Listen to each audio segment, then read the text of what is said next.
Dunia sekarang ini pada posisi yang tidak gampang. Posisinya betul-betul pada posisi yang semua negara sulit.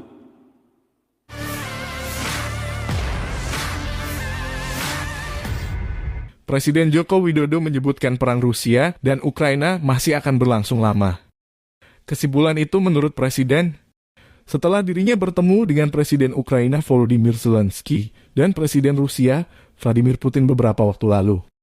Saya bertemu dengan Presiden Zelensky dan 1,5 jam berdiskusi, serta Presiden Putin 2,5 jam berdiskusi. Saya menyimpulkan perang tidak akan segera selesai. Akan lama, kata Jokowi di Jakarta Senin 26 September. Menurut Jokowi, dengan konflik Rusia dan Ukraina yang terus berlangsung ini akan berdampak pada negara lainnya. Ia memperkirakan tahun 2020 jika ekonomi dunia akan semakin gelap sebagai dampak perang Rusia dan Ukraina yang berlangsung sejak Februari 2022. Dunia sekarang ini pada posisi yang tidak gampang dan betul-betul sulit, di mana tahun depan akan lebih gelap, lanjut Jokowi. Jokowi mengatakan, beberapa dampak yang dirasakan oleh Indonesia dan dunia akibat perang Rusia dan Ukraina yang tak kunjung usai ini, seperti krisis energi, pangan, dan finansial akan membebani pergerakan ekonomi di tahun 2023. Namun di tengah kesulitan selalu ada harapan, ada peluang. Ekonomi digital kalau digarap maksimal memberi peluang kesempatan, kata Jokowi. Bapak Ibu, para undangan yang berbahagia. Dunia sekarang ini pada posisi yang tidak gampang. Posisinya betul-betul pada posisi yang semua negara sulit. Lembaga-lembaga internasional menyampaikan tahun ini, tahun 2022, sangat sulit. Tahun depan mereka menyampaikan akan lebih gelap.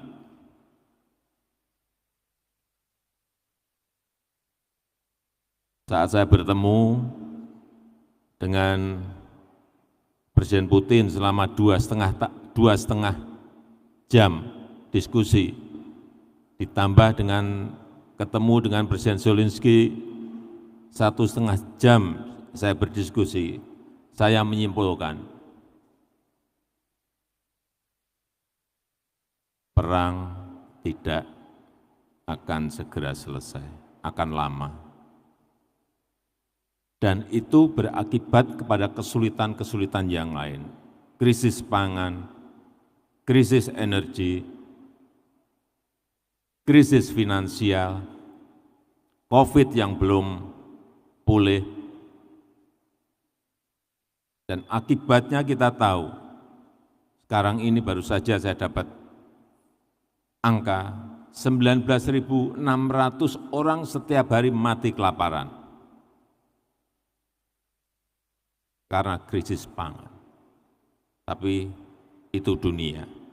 Tetapi untuk saudara-saudara, saya melihat ini justru ada peluang, ada opportunity yang bisa dilakukan. Karena ekonomi digital kita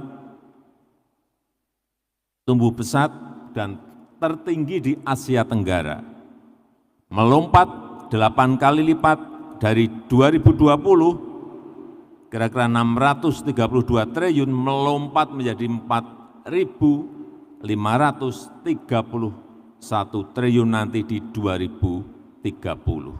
Artinya peluangnya besar sekali.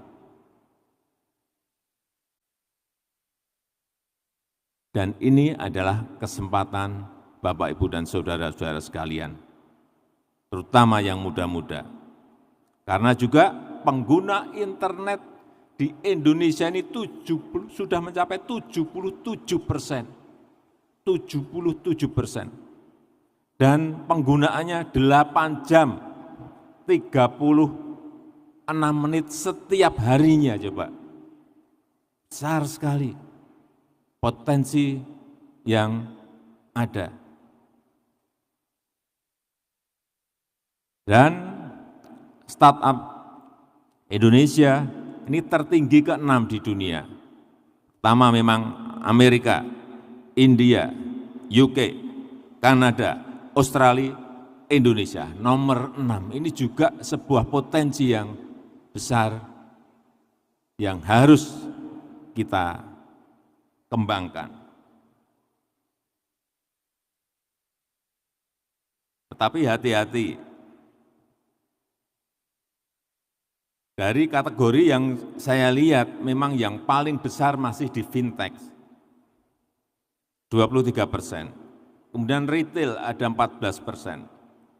Padahal tadi kalau kita lihat, urusan masalah krisis pangan, urusan pangan ke depan ini akan menjadi persoalan besar yang harus dipecahkan oleh teknologi. Dan itu adalah kesempatan, itu adalah peluang, itu adalah opportunity. Dan agriculture hanya 4%. Hati-hati, ini ada kesempatan besar di situ. Karena di dalam urusan pangan itu ada yang namanya urusan produksi, ada yang namanya urusan distribusi, ada yang namanya urusan pasar. Di sini ada peluangnya semuanya.